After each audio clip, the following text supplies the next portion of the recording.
We're back with Professor Avram Ehrlich. Tell us, what's your prescription for the world peace? Prescription for world peace, no less. Prescription for world peace? It is very complex. World peace requires a protocol of behavior. It cannot fall into place automatically. It needs to be crafted. It needs to be brought together consensually through a program, like an arch comes together with a series of different shaped stones which need to be put in, and the final one put into place all at the same time, and it creates a perfect and a strong and a sustainable relationship between all the pieces. Do we have all the pieces of the puzzle? Well, we are in the 21st century, and we've really gone through some of the greatest times in human history and some of the worst times, and we really do have the pieces. I think one of the game changers is our technological situation at the moment. We really do have a lot of resources that, even if we were missing some of, or there are some rare elements which needed to be produced or reproduced or magnified, or we can do so now with technology. So yes, we have all the pieces ready. What are some of the principles how to practice peace? Well, certainly not through dishonesty, and certainly not through naivety. It needs to be very sober, and it needs to be very informed, and it needs to be very empowered.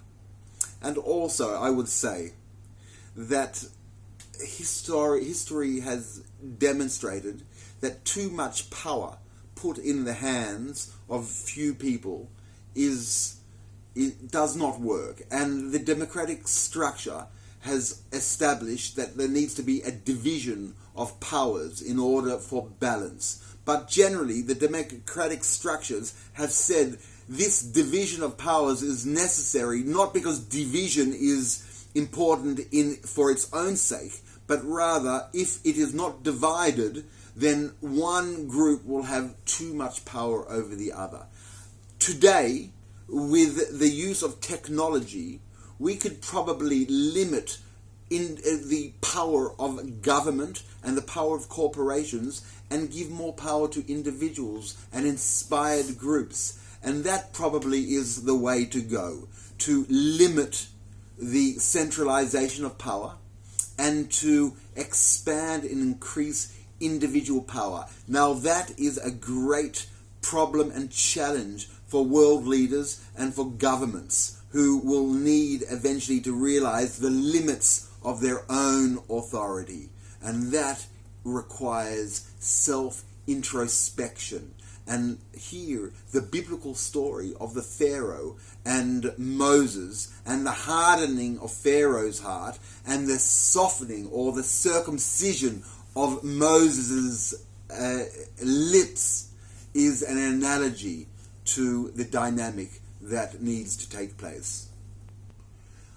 Our salvation is clearly in the hands of technology, which is the extended arm, the strong hand and the outstretched arm of the divine, the ability to solve humans' great woes of sickness and of hunger, to be able to eradicate cancer, to be able to operate on the retina, to be able to implant cochlear implants that the deaf can hear, the ability to grow food in greenhouses and hydroponics, which can solve the problems of hunger, the ability to refine water, to desalinate water, and to extract water from the air, to make sure that every individual